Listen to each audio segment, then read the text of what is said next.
Daqui a pouco nós vamos convidar você a receber os elementos da ceia.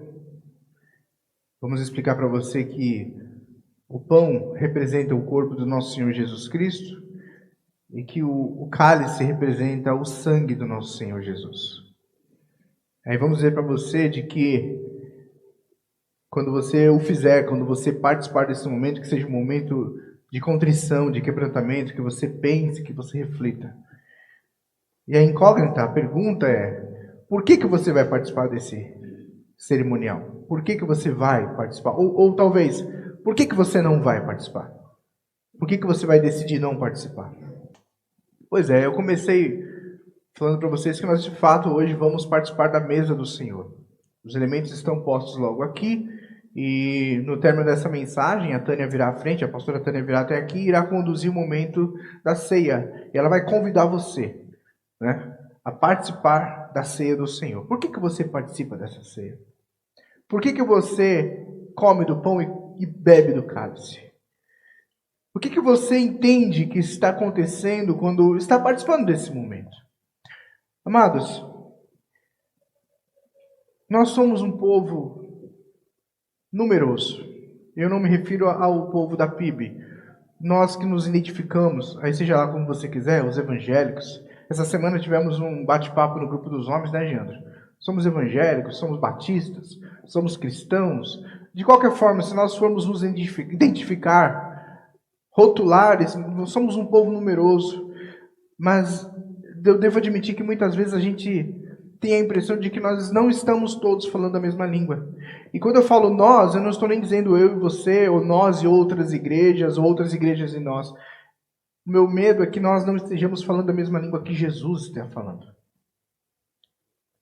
Nós estamos nos chamando de povo de Deus, mas às vezes Jesus tem na concepção que o povo de Deus é um povo meio diferente, que a gente às vezes não é nem caricatura disso. A partir de determinados valores que nós percebemos. Aqui no texto que nós lemos de Lucas, capítulo de número 7, Jesus estabelece aqui dois extremos. Uma mulher pecadora e do outro lado um fariseu. E por que são extremos? Porque a mulher que é pecadora, o termo ou o linguajar do Novo Testamento, ele diz que uma pessoa pecadora, uma mulher pecadora, porque todos somos pecadores, mas uma mulher pecadora, essa definição para aquela mulher é porque ela era provavelmente uma prostituta. Era um pecado diferenciado.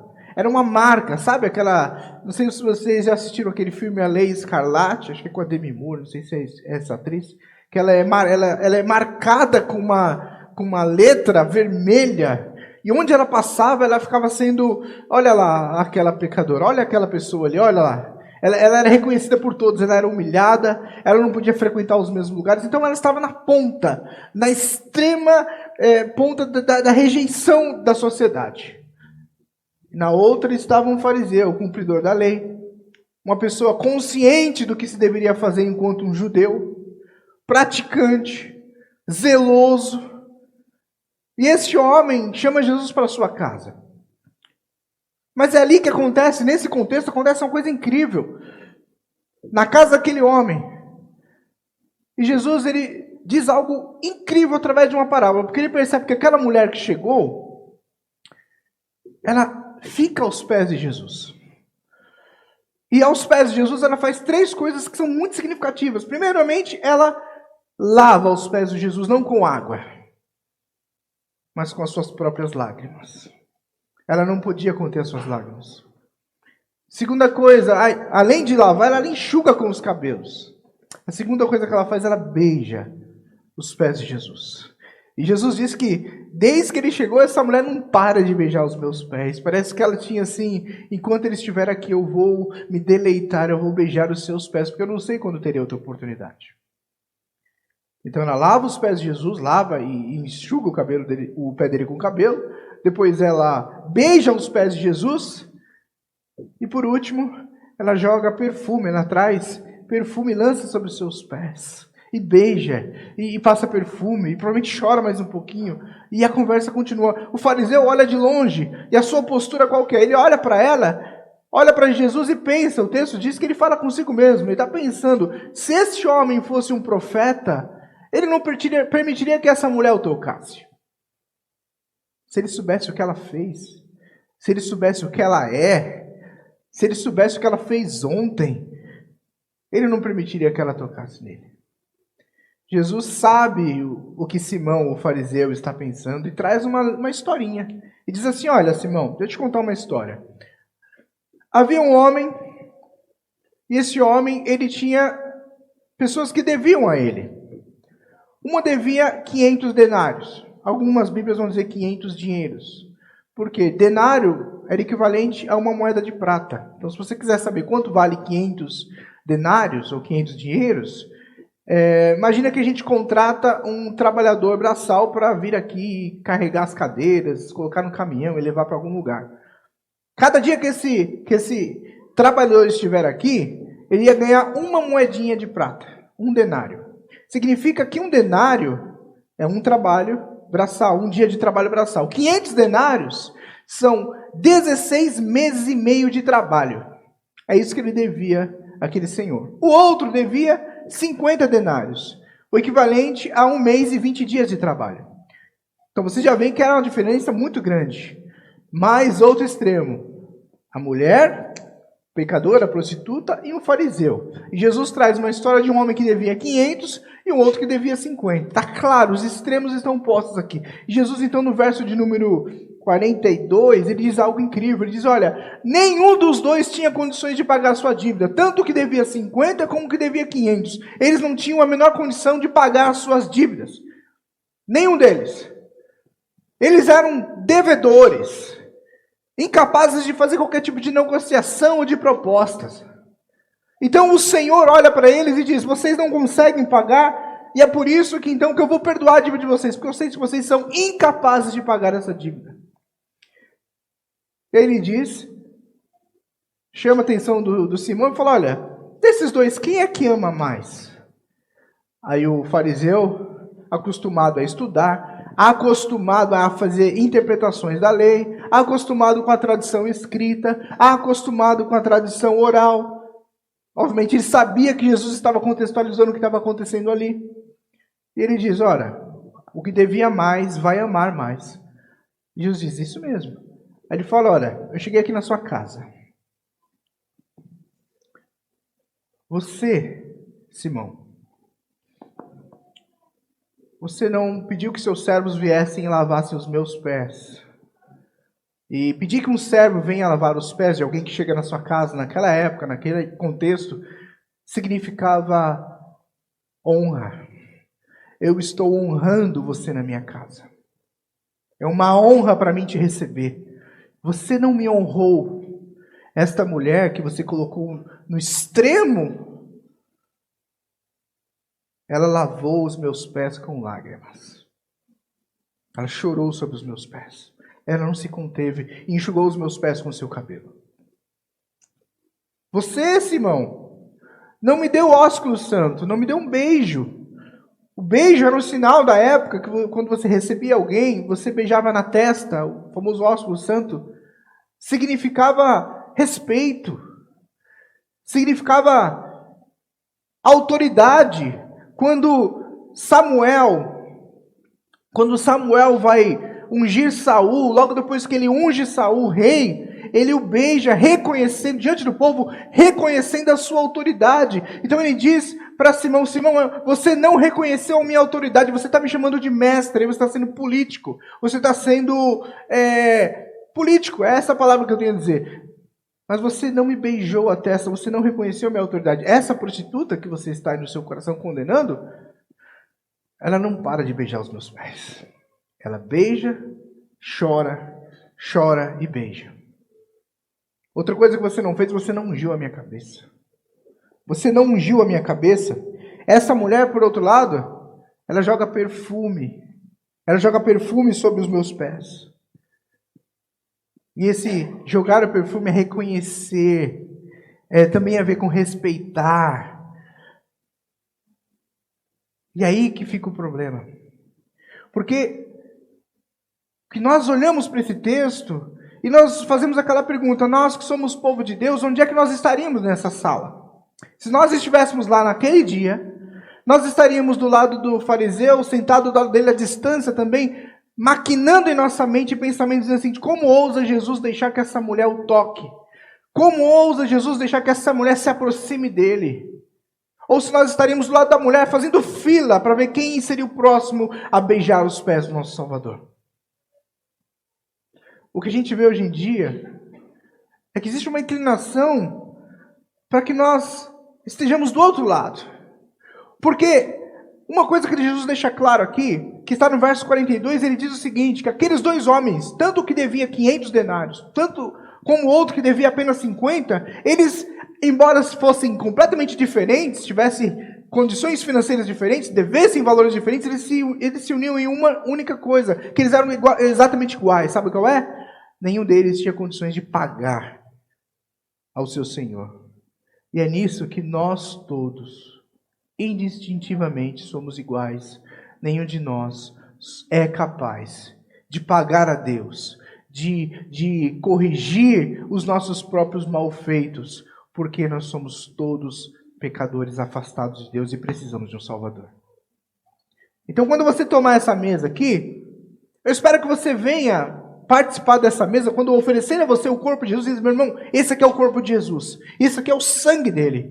Eu quero convidar você para participar conosco, que você mantenha na sua mente, que você participa disso, não porque você essa semana veio em todos os cultos, não porque essa semana você foi bonzinho, porque você não brigou com a sua esposa, ou porque você lavou a louça, ou porque você fez algo que Deus percebeu, a famosa frase, faz algo para Deus ver. Se você participa disso, é a despeito de tudo que você faz e de tudo que você é. Você participa disso porque Deus é o Senhor que perdoa. Vem dele. Efésios capítulo 2, verso 8 e 9 diz, pois vocês são salvos pela graça, por meio da fé. Isso não vem de vocês, é dom de Deus, não por obras, para que ninguém se glorie. Um fariseu tão estudioso,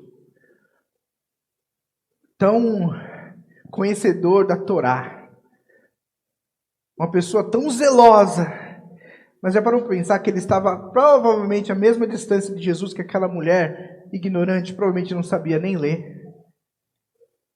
Mas ela, no fundo, ela que estava próxima do coração de Jesus, enquanto aquele homem próximo da lei, próximo da palavra, próximo da igreja, eu vou contextualizando aqui, né? Próximo do pastor, próximo do ministério, é líder, é ativo na igreja, é ofertante, mas o seu coração está distante, condenando e julgando os outros, porque acredita ser melhor do que aquela mulher pecadora.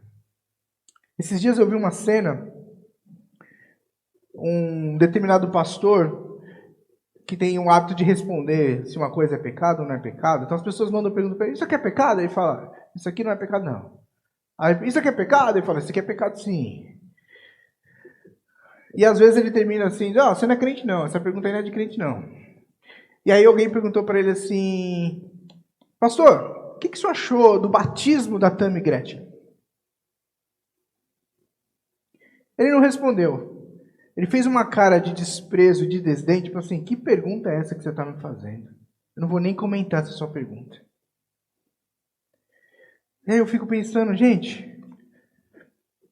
essa pessoa que outrora estava no mundo de filmes adultos, que passou por uma série de outras confusões, até na televisão apareceu discutindo com pastores, dizendo que a Bíblia é isso, aquilo outro, hoje se batizando e dizendo, eu quero Jesus na minha vida. E a gente olhar de longe e dizer, não sei não, essa igreja que ela se batizou aí, não sei não, é essa bandeira aí que ela levanta.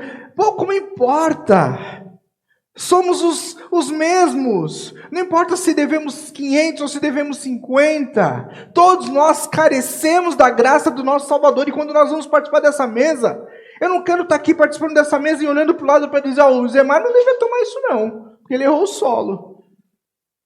Acho que quem erra solo não devia participar da ceia, não. O Gilberto estava lá, cobrou a carne cara de mim, não gostei não, tinha que dar desconto. Eu tenho que vir para a ceia, como trilho dizendo, como quem vem beijar os pés do Salvador. Você está entendendo? Como quem vem assim quebrantado e contrito e vem dizer, Senhor, obrigado por esse privilégio. Mas e a Tami? Vem, Tami, eu guardo para você. Queridos, que lugar da mesa nós estamos? Será que nós nos tornamos tão arrogantes, abastados? Nós sabemos como servir ao Senhor, somos a nação santa, povo eleito, sacerdócio real. Pecadores, arrependam-se e sejam como nós, porque nós somos os verdadeiros cristãos dessa terra. Nós sabemos a verdade. Enquanto a gente fala esse monte de palhaçada, esse monte de besteira, sabe, Brisa? Tem uma mulher aos pés de Jesus, que não sabe nada de teologia, que não sabe nem achar Mateus na Bíblia. Mas ela sabe que os pés de Jesus é o pé do Rei dos Reis, e ela se prostra diante dele. E ela não está olhando para ver se tem outra prostituta pior do que ela. Ela está olhando, é eu e Jesus, é eu e ele. Eu e ele. E essa cena, meus irmãos, ela diz muito ao meu coração, porque ela vai de encontro ao Salmo, Salmo de número 51, verso 17. Olha que cena, a mulher beijando os pés de Jesus, molhando com lágrimas, enxugando com cabelo, derramando perfume. Jesus sendo adorado. Jesus sendo glorificado. Um fariseu olhando a meia distância, julgando Jesus, julgando aquela mulher, julgando todo mundo, se achando o pilar da justiça. E no coração de Jesus, o Salmo 51, verso 17, que diz: os sacrifícios que agradam a Deus são um espírito quebrantado, um coração quebrantado e contrito, Deus não desprezará. Vem, minha criança, eu não vou desprezar os seus beijos. Eu não vou desprezar os seus cabelos sob os meus pés. Eu não vou desprezar as suas lágrimas, porque o seu coração está quebrantado e contrito. E essa tem que ser a mensagem da igreja do Senhor Jesus.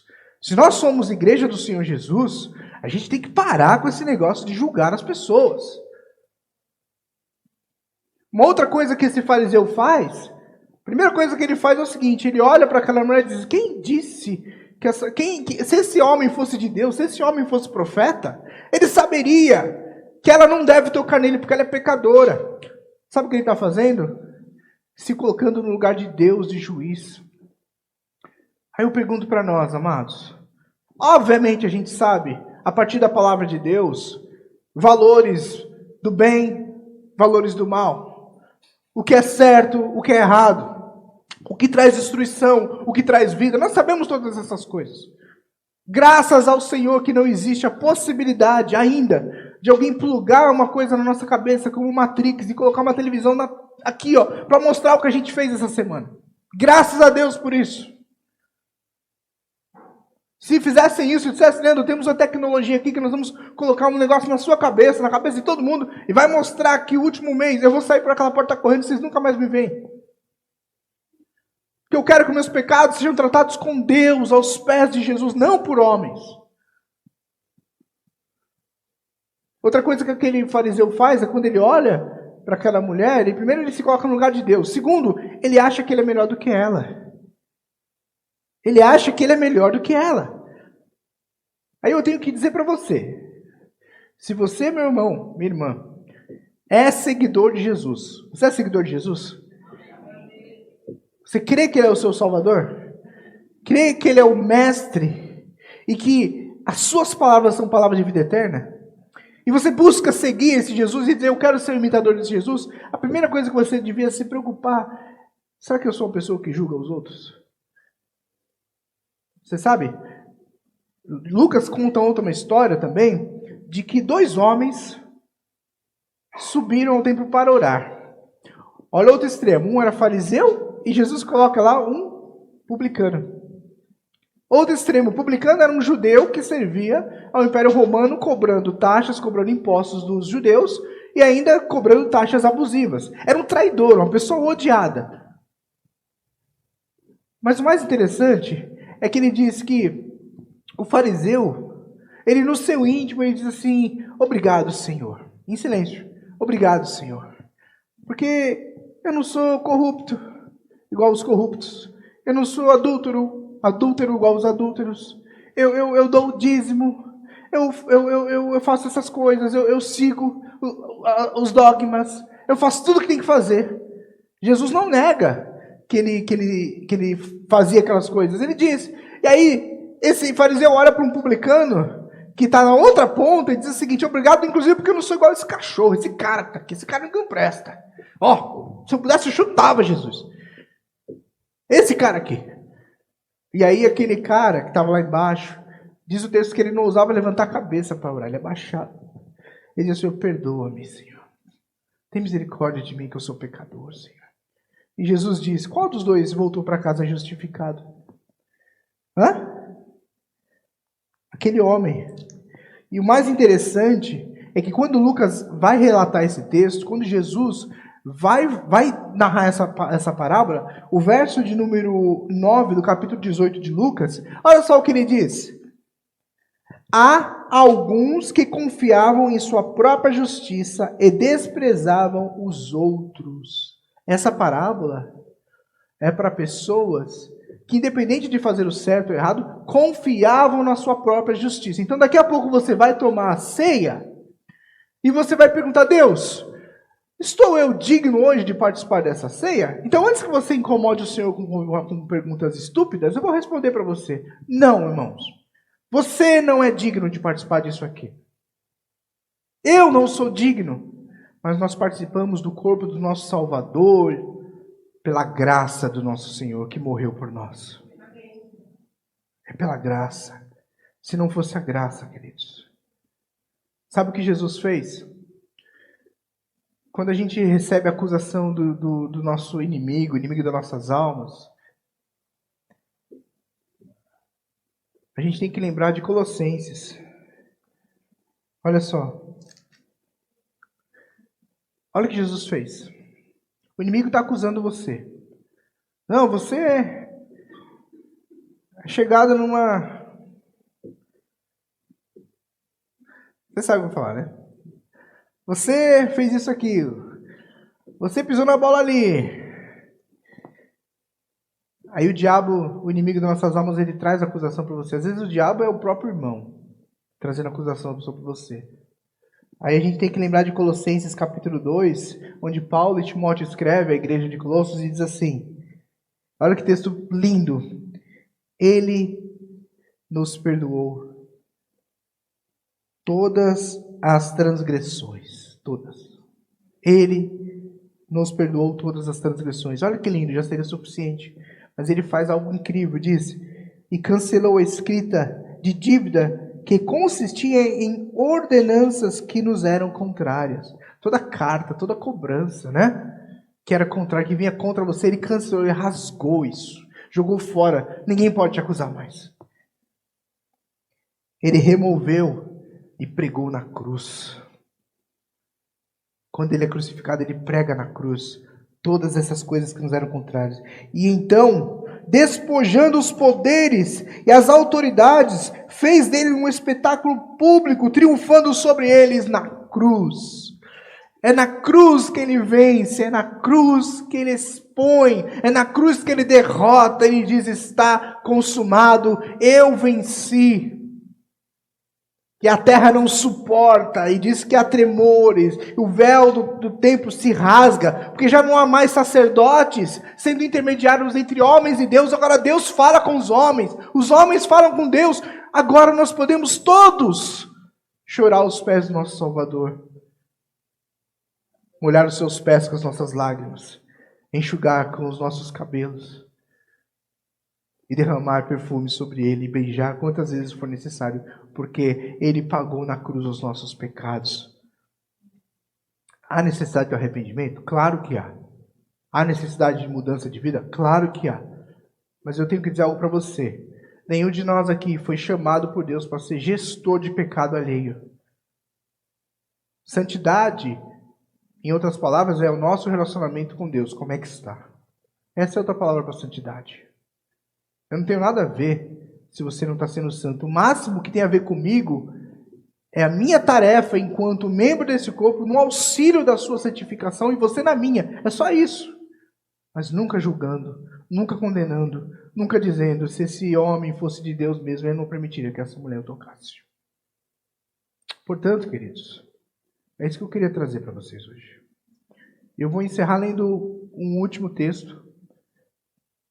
Aí eu vou fazer uma outra pergunta para você. Muitas e muitas pessoas que carregam esse livro nas mãos se identificam como evangélicos como nós, mas infelizmente muitas vezes a postura é mais parecida com o homem do outro lado da mesa que olha para a mulher, olha para Jesus e diz que ela não devia estar tocando nele. Mas Jesus não quer isso para nós. Ele quer que nós estejamos aos pés dele, do lado daquela mulher, abraçando aquela mulher. Existe um texto nas Escrituras que fala de uma multidão. Está em Apocalipse, capítulo de número 7.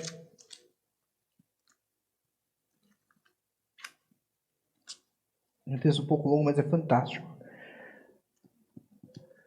Hoje nós estamos vendo cenas terríveis de guerra. Cenas tristes. Mas nós sabemos, eu conversava lá atrás com a irmã Cleide, ela dizia assim, essas coisas vão acontecer, mas vão passar. Vão passar. Claro que vão. Mas haverá um dia onde esse texto se cumprirá. Apocalipse capítulo 7, a partir do verso 9, diz assim: depois disso, olhei e vi diante de mim, estava uma grande multidão que ninguém podia contar. De todas as nações, tribos, povos, línguas, em pé diante do trono e do Cordeiro, com vestes brancas e segurando palmas, e clamavam em alta voz: a salvação pertence ao nosso Deus, que se assenta no trono, e ao Cordeiro. Todos os anjos estavam de pé ao redor do trono, dos anciãos e dos 4 seres viventes. Eles se prostravam com o rosto em terra, como aquela mulher que nós vimos, diante do trono, e adoraram a Deus, dizendo: amém, louvor e glória, sabedoria, ação de graças, honra, poder e força sejam ao nosso Deus, para todos sempre, amém. Então, um dos anciãos me perguntou: quem são esses que estão vestidos de branco? E de onde vieram? Respondi: Senhor, tu sabes. E ele disse: esses são os que vieram da grande tribulação e lavaram as suas vestes e as alvejaram no sangue do Cordeiro. Por isso eles estão diante do trono de Deus e servem de dia e de noite em seus santuários. Aquele que está sentado no trono estenderá sobre eles o seu tabernáculo. Nunca mais terão fome, nunca mais terão sede. Não os afligirá o sol, nem qualquer calor abrasador, pois o Cordeiro que está no centro do trono será o seu pastor e os guiará às fontes de água viva. E Deus enxugará dos seus olhos toda a lágrima. Esse povo de branco é o povo do Cordeiro. Não é o povo da religião. Não é o povo da igreja necessariamente. Não é o povo da igreja batista. Não é o povo da igreja A, B, C ou D. É o povo do Cordeiro. Que o Senhor possa trazer aos nossos corações, quando nós participarmos do pão e do cálice, essa consciência. Que nós possamos dizer: eu prefiro estar aos pés de Jesus, ao lado de uma pecadora, igual a mim, do que do outro lado da mesa, tecendo pensamentos de julgamento contra outras pessoas. Que o Senhor seja o juiz de todos nós, e que nós possamos simplesmente fazer o que nos cabe, nos arrepender dos nossos pecados e ajudar os nossos irmãos, para que também eles possam crescer no caminho de santidade com o Senhor.